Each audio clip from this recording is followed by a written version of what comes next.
दोस्तों नमस्कार। यह है मार्गदर्शन फॉर सिविल सर्विसेज। मैं अनुराग चौधरी। दोस्तों, राजनीति विज्ञान के महत्वपूर्ण प्रश्नों की श्रृंखला का ये 23वां वीडियो है, जिसमें हम अंतर्राष्ट्रीय राजनीति और अंतर्राष्ट्रीय संबंध से संबंधित महत्वपूर्ण प्रश्नों को सॉल्व करेंगे। दोस्तों, ये वीडियो गवर्नमेंट डिग्री कॉलेज प्रवक्ता, जीआईसी प्रवक्ता, टीजीटी, पीजीटी, एलटी ग्रेड और नेट जेआरएफ राजनीति विज्ञान के लिए बहुत ही उपयोगी तथा महत्वपूर्ण है। आप इन प्रश्नों को तैयार कर लीजिए। तो आइए शुरू करते हैं आज का वीडियो, राजनीति विज्ञान के महत्वपूर्ण प्रश्नों की श्रृंखला का 23वां भाग। दोस्तों, इसमें हम अंतर्राष्ट्रीय राजनीति और अंतर्राष्ट्रीय संबंध से जो संबंधित प्रश्न हैं उनको सॉल्व करेंगे। तो आइए देखते हैं पहला प्रश्न। पहला प्रश्न है दोस्तों कि यदि कोई हथियार नहीं होंगे तो कोई युद्ध नहीं होगा, ये धारणा किस सिद्धांत पर आधारित है? ऑप्शन है आपके सुरक्षा, शक्ति का संतुलन, राष्ट्रवाद और निशस्त्रीकरण। तो सही उत्तर है दोस्तों, यदि कोई हथियार नहीं होंगे तो कोई युद्ध नहीं होगा, ये धारणा निशस्त्रीकरण या डिसआर्मामेंट पर आधारित है। निशस्त्रीकरण में ये माना जाता है कि युद्ध की आशंका और डर को समाप्त करने के लिए सैनिक शक्ति में कमी और मौजूदा हथियारों में कमी, कटौती या नियंत्रण किया जाता है, उसको निशस्त्रीकरण कहा जाता है। अगला प्रश्न है, अंतर्राष्ट्रीय संबंधों में संतुलन या स्थिरता के निश्चित तत्व के रूप में शक्ति संतुलन का वर्णन किसने किया? ऑप्शन है आपके क्विंसी राइट, जॉर्ज श्वार्ज़ेनेगर, एन.जे. स्माइकमैन या फिर लॉर्ड कास्लेरो। तो सही उत्तर है, अंतर्राष्ट्रीय संबंधों में संतुलन या स्थिरता के निश्चित तत्व के रूप में शक्ति संतुलन का वर्णन दोस्तों जॉर्ज श्वार्ज़ेनेगर ने किया है। और जॉर्ज श्वार्ज़ेनेगर शक्ति संतुलन को अंतर्राष्ट्रीय संबंधों के महत्वपूर्ण सिद्धांतों में मानते हैं और वो कहते हैं कि प्रत्येक राष्ट्र या जो है राज्य या राष्ट्र शक्ति संतुलन के लिए प्रयत्नशील रहना पड़ता है इनको, ताकि शक्ति का जो है वितरण और संतुलन बना रहे। अगला प्रश्न है, सत्ता के लगभग बराबर वितरण के रूप में शक्ति का संतुलन शब्द का उपयोग सबसे पहले किसने किया था? देखिए, प्रश्न बहुत ही महत्वपूर्ण है। सत्ता के लगभग बराबर वितरण के रूप में शक्ति का संतुलन शब्द का उपयोग सबसे पहले किसने किया? ऑप्शन है आपके अर्नेस्ट बी हैस, मॉर्गेनथाउ, पामर और पार्किंस और आर्गेन्स्की। तो सही उत्तर है दोस्तों, सत्ता के लगभग बराबर वितरण के रूप में शक्ति संतुलन शब्द का उपयोग सबसे पहले मॉर्गेनथाउ यानी एच.जे. मॉर्गेनथाउ ने किया था। मॉर्गेनथाउ की प्रसिद्ध पुस्तक का नाम है दोस्तों पॉलिटिक्स एमंग नेशन और मॉर्गेनथाउ को यथार्थवाद का प्रणेता माना जाता है। अगला प्रश्न देखते हैं, विदेश नीति में लंबी और अल्पकालिक प्रयासों की प्रकृति का निर्धारण क्या करता है? ऑप्शन है आपके राष्ट्रीय कानून, राष्ट्रीय हित, परिवर्तनीय हित या फिर शांति समझौता। तो सही उत्तर है दोस्तों, विदेश नीति में लंबी यानी दीर्घकालिक और अल्पकालिक प्रयासों की प्रकृति का निर्धारण राष्ट्रीय हित करता है, क्योंकि जो विदेश नीति के जो सिद्धांत होते हैं या निर्धारक तत्व होते हैं उनका मूल तत्व जो है वो राष्ट्रीय हित होता है। और विदेश नीति इतिहास, भूगोल, परंपरा, सामाजिक बनावट, राजनीतिक संगठन, अंतर्राष्ट्रीय स्थिति, इन सभी कारकों पर निर्भर करती है। और ये जो चाहे लंबी या दीर्घकालिक हो और अल्पकालिक प्रयास हो, इनकी प्रकृति का निर्धारण राष्ट्रीय हित करता है। अगला प्रश्न बहुत ही महत्वपूर्ण है, जॉर्ज और कोहेन ने राष्ट्रीय हित की व्याख्या के 3 तत्वों में किसे शामिल नहीं किया? ऑप्शन है भौतिक जीविता, स्वाधीनता, आर्थिक निर्वाह या फिर सुरक्षा। तो सही उत्तर है, जॉर्ज और कोहेन ने राष्ट्रीय हित की व्याख्या में जो 3 तत्वों का वर्णन किया है उसमें उन्होंने सुरक्षा को नहीं, केवल फिजिकल सर्वाइवल यानी भौतिक जीविता, स्वाधीनता यानी लिबर्टी और आर्थिक निर्वाह यानी इकोनॉमिक सब्सटेंस का वर्णन किया है।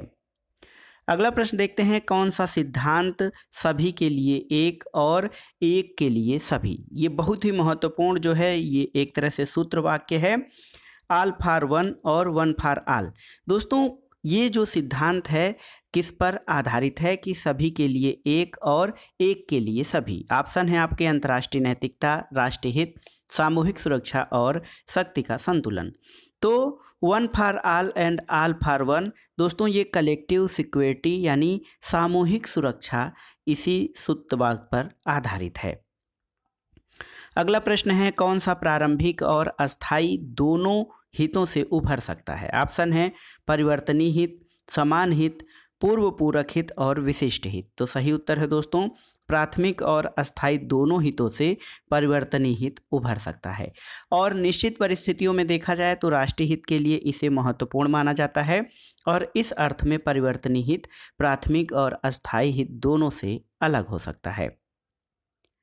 अगला प्रश्न देखते हैं, समत्व से असमत्व यानी जो संतुलन से असंतुलन में निरंतर परिवर्तित होने वाला क्या है। ऑप्शन देखिए, शक्ति का संतुलन, राष्ट्रीय हित, गुटनिरपेक्ष आंदोलन और शीत युद्ध। तो सही उत्तर है दोस्तों समत्व से असमत्व में निरंतर परिवर्तित होने वाला ये शक्ति का संतुलन या बैलेंस ऑफ पावर है, क्योंकि ये माना जाता है कि सामान्य तौर पे विभिन्न देशों के मध्य शक्ति की समानता ही शक्ति संतुलन है, लेकिन इसमें समस्या ये है कि ये हमेशा संतुलन से असंतुलन या साम्यता से असाम्यता की ओर होता है, क्योंकि प्रत्येक राष्ट्र अपने राष्ट्रीय हितों में और राष्ट्रीय शक्ति में वृद्धि करने का प्रयास करता रहता है।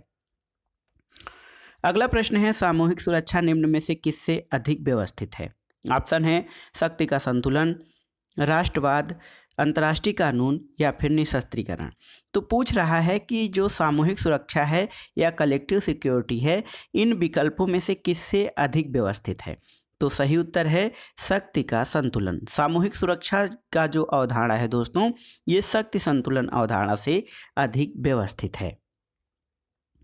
अगला प्रश्न देखते हैं, उन लक्ष्यों और उद्देश्यों या साध्यों के बारे में दूसरों को समझाने की कला क्या है जो सुरक्षित होने के लिए वांछित है। ऑप्शन है आपके नाकाबंदी, कूटनीति, विदेशी सहायता या फिर प्रचार प्रसार। तो सही उत्तर है दोस्तों प्रचार प्रसार उन लक्ष्यों और उद्देश्यों या साध्यों के बारे में दूसरों को समझाने की कला है और ये सुरक्षित रहने के लिए वांछित हैं। प्रचार या प्रोपोगेंडा दोस्तों ये एक प्रकार से विक्रय क्रिया या सेल्समैनशिप है, जिसके माध्यम से राष्ट्रीय हितों को सुरक्षित रखने के लिए अन्य राष्ट्रों को प्रभावित किया जाता है। अगला प्रश्न है, शक्ति संतुलन व्यवस्था के संतुलन का सबसे अधिक इस्तेमाल किया जाने वाला साधन क्या है। ऑप्शन है आपके युद्ध, शांति, सहबंध या फिर तटस्थीकरण। तो सही उत्तर है संतुलन यानी शक्ति संतुलन में संतुलन बनाए रखने के लिए सबसे महत्वपूर्ण साधन सहबंध है। और सहबंध एक दूसरे राज्यों को आपसी जो समझौता होता है कि वो एक दूसरे पर आक्रमण होने पर एक दूसरे की मदद या सहायता करेंगे, तो ये है सहबंध और शक्ति संतुलन व्यवस्था में संतुलन के लिए सबसे अधिक इस्तेमाल किया जाने वाला साधन है। अगला प्रश्न है दोस्तों, किस वर्ष रूस ने घोषणा की कि अब वह नाटो देशों में हथियारों को लक्षित नहीं करेगा। नाटो देश क्या है, तो नाटो है उत्तरी अटलांटिक संधि संगठन यानी नॉर्थ अटलांटिक ट्रीटी ऑर्गेनाइजेशन। तो प्रश्न ये है कि रूस ने किस वर्ष घोषणा की कि अब वह नाटो के हथियारों को लक्षित नहीं करेगा। ऑप्शन है आपके 1997, 1998, 1999 और 2000। तो सही उत्तर है 1997 में रूस ने ये घोषणा की कि अब वह नाटो देशों के हथियारों को लक्षित नहीं करेगा। एक महत्वपूर्ण प्रश्न है, किन देशों के मध्य फरक्का विवाद है। आप जानते भी हैं, विकल्प बताने की आवश्यकता नहीं है। फरक्का विवाद दोस्तों भारत और बांग्लादेश के मध्य है। दोस्तों फरक्का विवाद भारत और बांग्लादेश के मध्य पानी के बंटवारे से संबंधित है। फरक्का बांध के द्वारा गंगा नदी के पानी को हुगली नदी के बहाव को बनाए रखने के लिए छोड़ा जाता है और कोलकाता बंदरगाह का संचालन हुगली नदी के जलस्तर पर निर्भर करता है और इस प्रक्रिया में बांग्लादेश में गंगा नदी जल का प्रवाह कम हो जाता है और वहां सूखे की समस्या उत्पन्न हो जाती है। अगला प्रश्न है, किस देश से भारत ने 1992 में पूर्ण कूटनीतिक संबंध स्थापित किया था। ऑप्शन है आपके ताइवान, दक्षिण कोरिया, दक्षिण अफ्रीका या फिर इजराइल। तो सही उत्तर है 1992 में भारत ने इजराइल से पूर्ण कूटनीतिक या पूर्ण राजनयिक संबंध स्थापित किया था। अगला प्रश्न बहुत ही महत्वपूर्ण है, इनमें से कौन अंतर्राष्ट्रीयतावाद में विश्वास रखता था। ऑप्शन है आपके वुडरो विल्सन, रूसो, बुल और कार। तो सही उत्तर है दोस्तों अंतर्राष्ट्रीयतावाद में विश्वास वुडरो विल्सन रखता था। वुडरो विल्सन एक आदर्शवादी विचारक थे, आदर्शवादी दृष्टिकोण रखते थे और उन्होंने अंतर्राष्ट्रीयतावाद का समर्थन किया है। अंतर्राष्ट्रीयतावाद समाज का ऐसा चित्र प्रस्तुत करता है जो शक्ति की राजनीति, अनैतिकता और हिंसा से मुक्त हो। अगला प्रश्न एक कथन है, बहुत ही महत्वपूर्ण कथन है। अंतर्राष्ट्रीयतावाद का मार्ग राष्ट्रवाद से ही गुजरता है, ये किसने कहा है? ऑप्शन है आपके F.L. सूमा, A.E. जिमर्न, मार्टिन किंगसले और R.M. हचिंस। तो सही उत्तर है अंतर्राष्ट्रीयतावाद का मार्ग राष्ट्रवाद से ही गुजरता है, A.E. जिमर्न का कथन है। अगला प्रश्न है दोस्तों, बहुत ही महत्वपूर्ण प्रश्न है। 1688 में हुई गौरवपूर्ण क्रांति का संबंध किस देश से था? ऑप्शन इसमें मैं नहीं बताऊंगा आप लोगों को। 1688 में जो रक्तहीन क्रांति या ग्लोरियस रिवॉल्यूशन कहा जाता है, ये इंग्लैंड से संबंधित है। आप जान लीजिए कि ग्लोरियस रिवॉल्यूशन या रक्तहीन क्रांति क्या थी। तो जेम्स द्वितीय के शासनकाल में राजा और ब्रिटिश संसद के मध्य संघर्ष आ गया था और राजा की निरंकुशता, अड़ियलपन और मनमानी ढंग से त्रस्त होकर जनता ने विद्रोह कर दिया था, जिसके कारण जेम्स द्वितीय की पुत्री मेरी और उसके पति विलियम को इंग्लैंड की सत्ता प्राप्त हुई थी। अगला प्रश्न है कि यहाँ एक दैत्य सो रहा है, उसको सोने दो, क्योंकि यदि वह जग गया तो दुनिया को हिला देगा। यह कथन किसके बारे में था? तो सबसे पहले जानते हैं ये कथन किसने कहा था। दोस्तों ये कथन नेपोलियन का है और उसने चीन के बारे में कहा था कि वहाँ एक दैत्य सो रहा है, उसके सोने दो, क्योंकि यदि वह जग गया तो दुनिया को हिला देगा।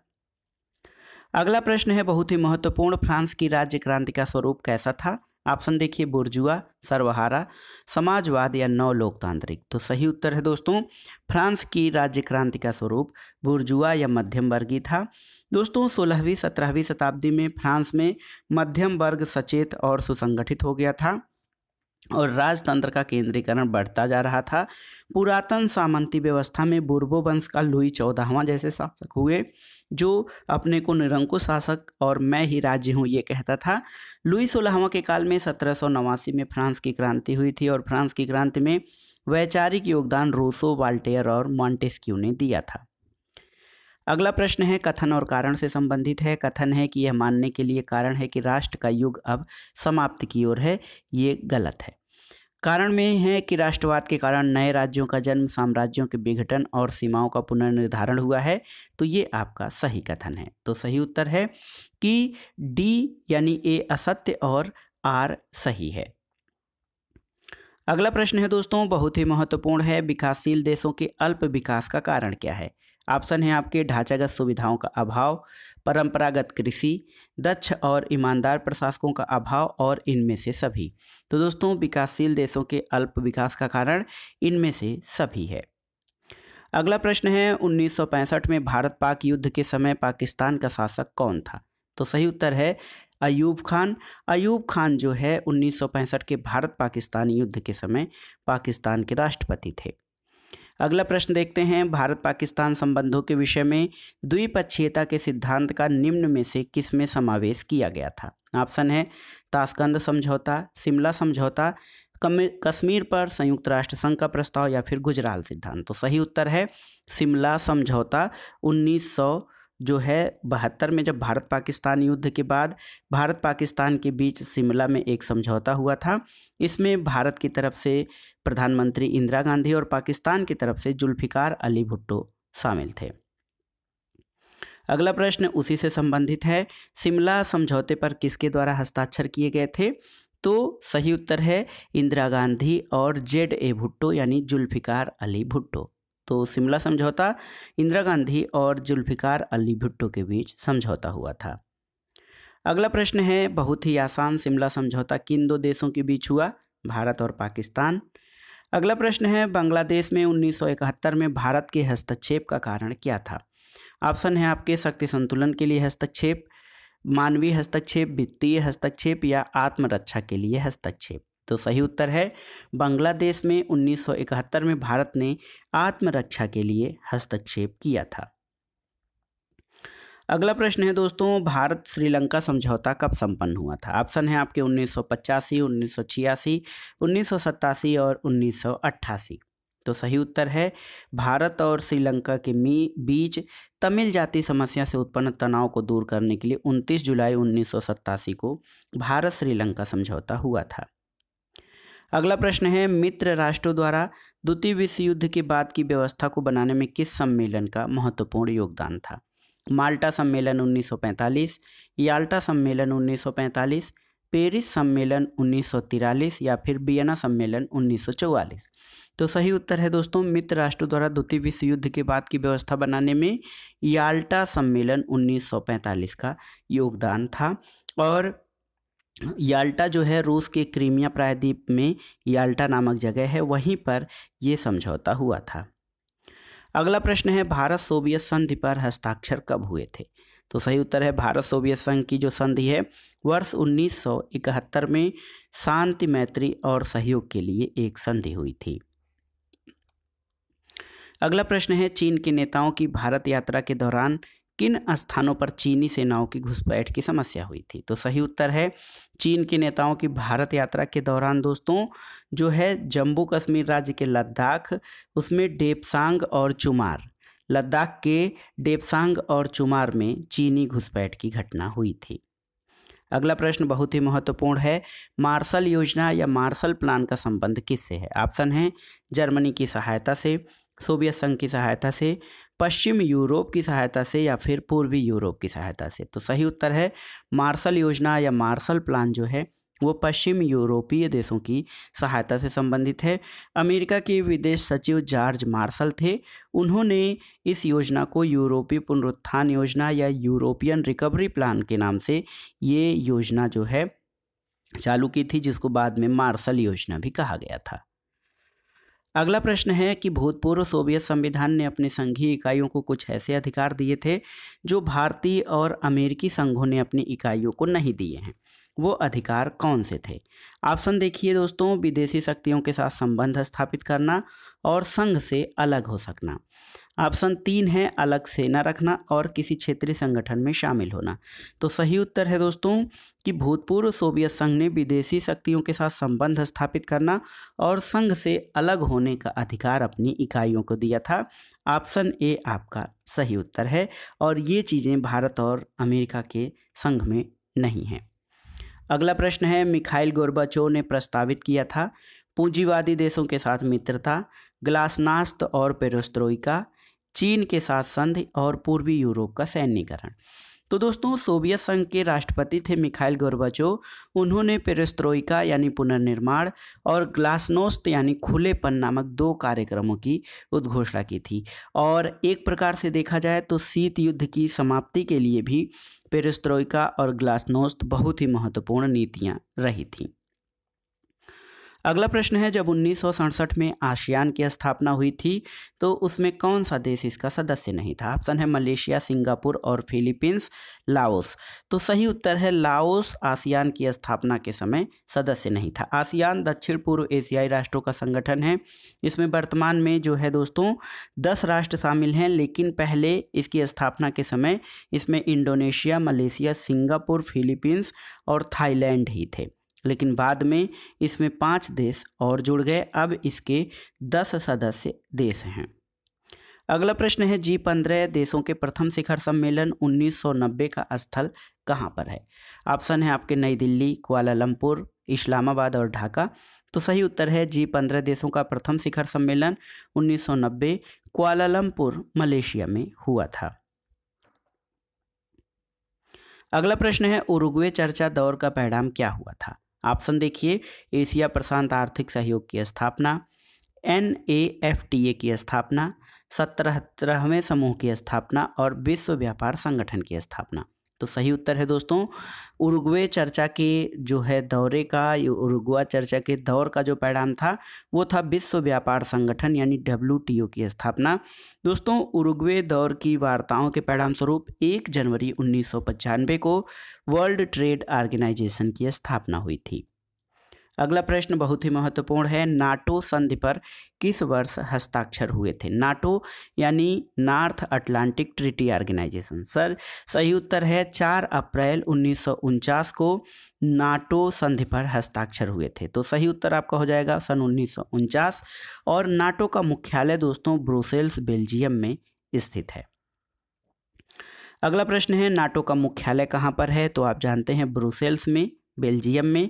सेंटो की स्थापना कब हुई थी? सेंटो दोस्तों सेंट्रल ट्रीटी ऑर्गेनाइजेशन है।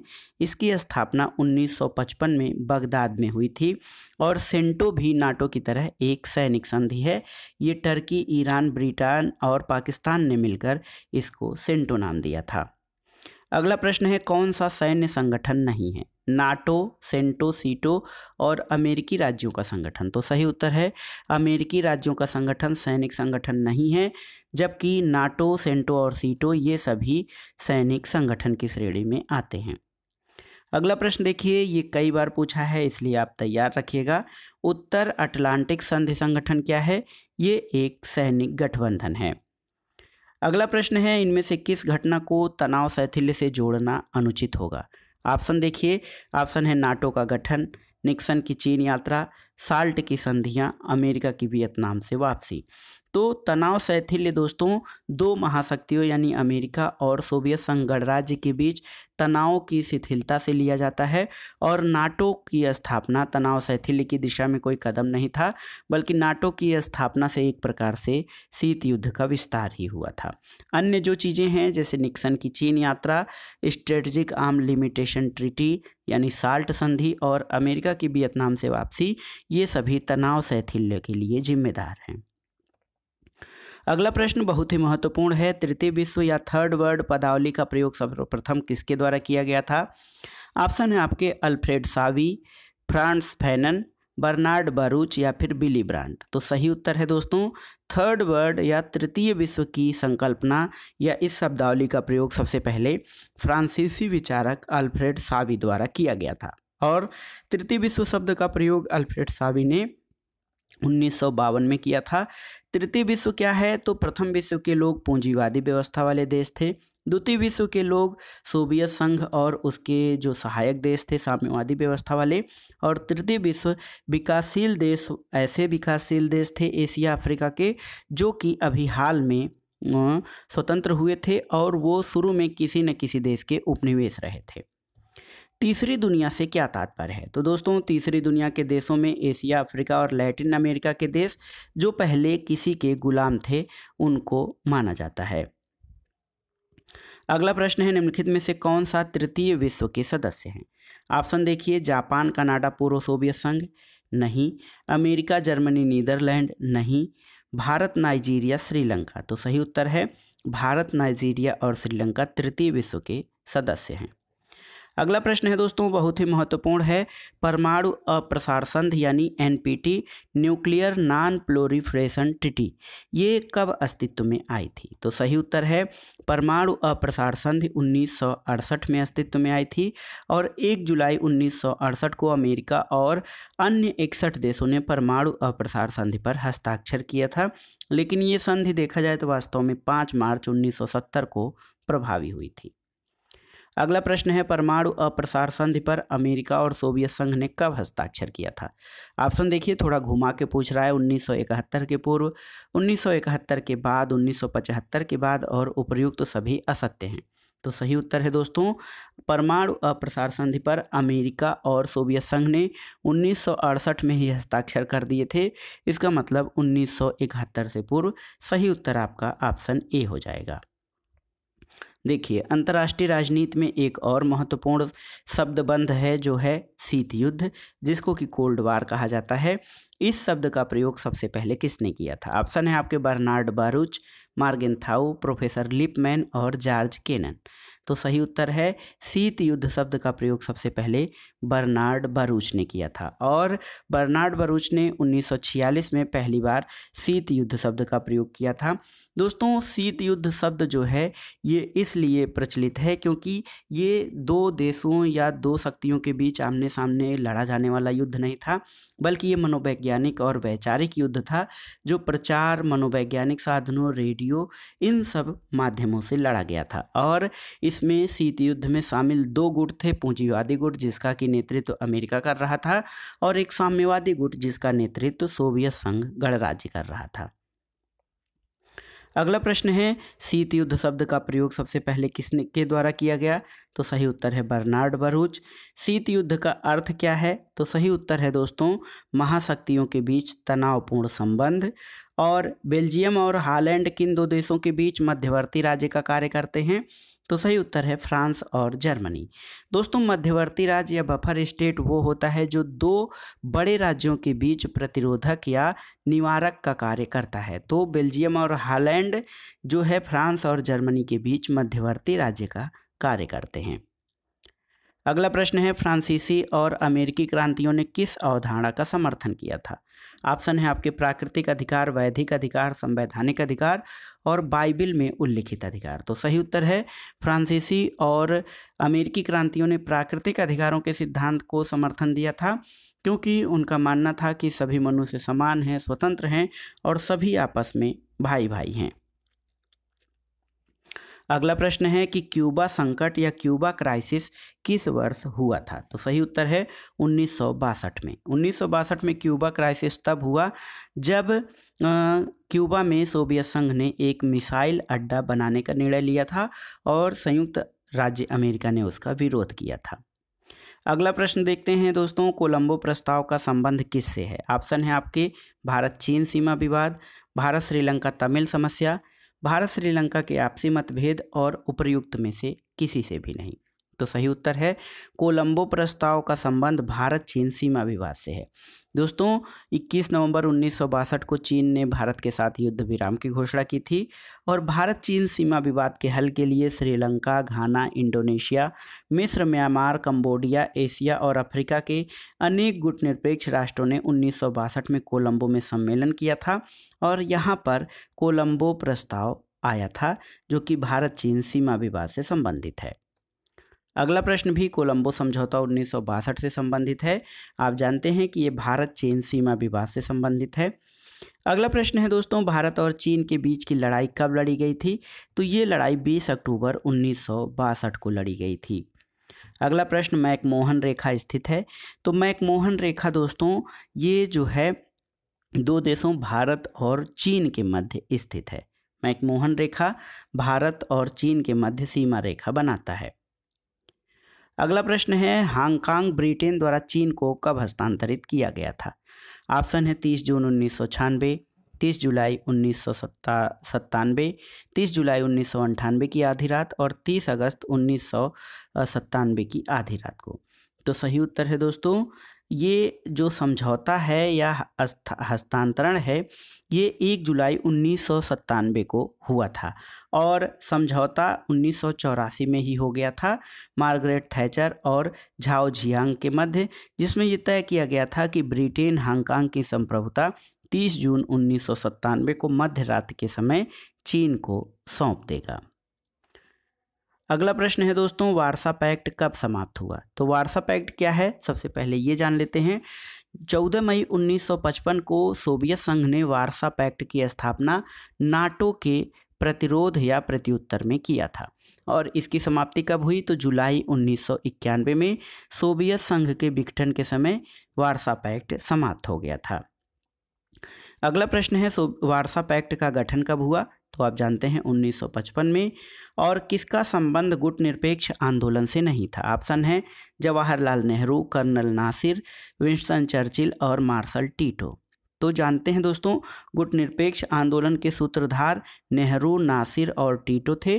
तो तीन व्यक्ति जो हैं नेहरू, नासिर और टीटो गुटनिरपेक्ष आंदोलन के कर्णधार थे और विंस्टन चर्चिल इससे संबंधित नहीं थे। विंस्टन चर्चिल दोस्तों द्वितीय विश्व युद्ध के समय ब्रिटेन के प्रधानमंत्री थे। अगला प्रश्न है, शांति के लिए एकता प्रस्ताव। शांति के लिए एकता प्रस्ताव यूनाइट फॉर पीस ये कब पारित किया गया था? ऑप्शन है आपके कोरिया संकट के समय, स्वेज संकट के समय, कांगो संकट के समय या फिर क्यूबा संकट के समय। तो सही उत्तर है शांति के लिए एकता प्रस्ताव कोरिया संकट के समय जो है 3 नवंबर 1950 को प्रस्तुत किया गया था। अगला प्रश्न है जो है एक ध्रुवीय विश्व व्यवस्था यूनिपोलर वर्ल्ड ऑर्डर के उदय का कारण क्या था?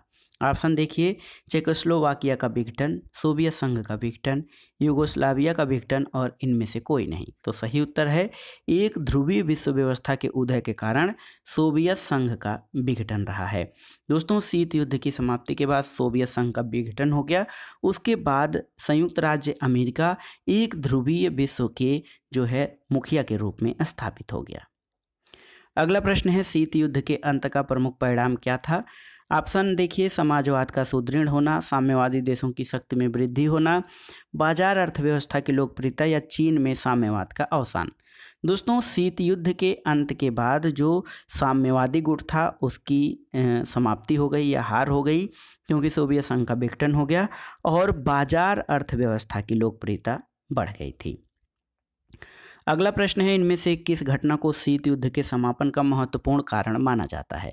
ऑप्शन देखिए, गुटनिरपेक्ष आंदोलन का जन्म, परमाणु अप्रसार संधि, गुटनिरपेक्ष आंदोलन में बिखराव या फिर सोवियत संघ का पतन। तो शीत युद्ध के समापन का महत्वपूर्ण कारण सोवियत संघ के पतन को माना जाता है और इसके कारण पूर्वी यूरोप में साम्यवाद ध्वस्त हो गया। इससे शीत युद्ध की समाप्ति हुई थी। अगला प्रश्न बहुत ही महत्वपूर्ण है। नेहरू विश्व के सामने अपने देश की आवाज़ थे, विशेष दुनिया के साथ अपने देश की नीति के दार्शनिक निर्माता और मंत्री थे। अन्य किसी देश में कोई व्यक्ति विदेश नीति के निर्माण में इतना प्रभावी भूमिका अदा नहीं करता जितनी नेहरू भारत में करते हैं। ये कथन किसका है?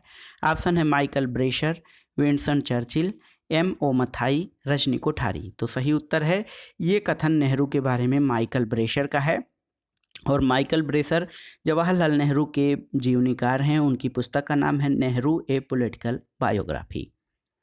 अगला प्रश्न है दोस्तों, ब्रांट आयोग के अध्यक्ष बिली ब्रांट किस देश के रहने वाले थे? ऑप्शन है USA, इंग्लैंड, मैक्सिको या पश्चिमी जर्मनी। तो सही उत्तर है पश्चिमी जर्मनी। दोस्तों, संयुक्त राष्ट्र ने पश्चिमी जर्मनी की भूतपूर्व चांसलर बिली ब्रांट की अध्यक्षता में अंतर्राष्ट्रीय विकास विषयों पर एक स्वतंत्र आयोग की स्थापना की बात कही थी और 18 सदस्यीय संयुक्त उत्तर दक्षिण संयुक्त आयोग का उद्देश्य अंतर्राष्ट्रीय आर्थिक संबंधों को पुनर्गठित करने के उपायों की खोज करना था। अगला प्रश्न है, लैटिन अमेरिका में टलांटिलोल्को की संधि का संबंध किस विषय से है? टलांटिलोल्को की संधि का संबंध किस विषय से है? ऑप्शन है आपके रसायन हथियार, परमाणु हथियार, मानव अधिकार और पर्यावरण। तो सही उत्तर है दोस्तों, लैटिन अमेरिका में इस संधि का उद्देश्य परमाणु हथियारों को सीमित रखना या इस क्षेत्र को परमाणु हथियारों से मुक्त रखने की बात करता है। अगला प्रश्न है, अमेरिका के पूर्व राष्ट्रपति बराक ओबामा की चीन नीति को किस नाम से जाना जाता है? ऑप्शन है Pacific point policy, look Pacific policy, pivot to Asia policy और एशियन एस्पेक्ट पॉलिसी। तो दोस्तों, बराक ओबामा की चीन नीति को पिवट टू एशिया पॉलिसी के रूप में जाना जाता है और जनवरी 2012 से इसको प्रारंभ किया गया था। इसका उद्देश्य द्विपक्षीय सुरक्षा संबंधों को विकसित करना और उदीयमान अर्थव्यवस्थाओं के साथ संबंधों को गहरा करना था। अगला प्रश्न है, आत्मनिर्णय के अधिकार का विस्तृत प्रयोग कब हुआ था? ऑप्शन है आपके प्रथम विश्व युद्ध के समय और उसके बाद, प्रथम खाड़ी युद्ध के समय, बोल्शेविक क्रांति में और अल्जीरियाई क्रांति के समय और उसके बाद। तो सही उत्तर है दोस्तों आत्मनिर्णय या सेल्फ डिसीजन जिसको कहा जाता है, इस सिद्धांत का विस्तृत प्रयोग प्रथम विश्व युद्ध के समय और उसके बाद हुआ था। अगला प्रश्न है, वैश्विक स्तर पर परमाणु ऊर्जा संबंधी मामलों के लिए गठित संगठन का नाम क्या है?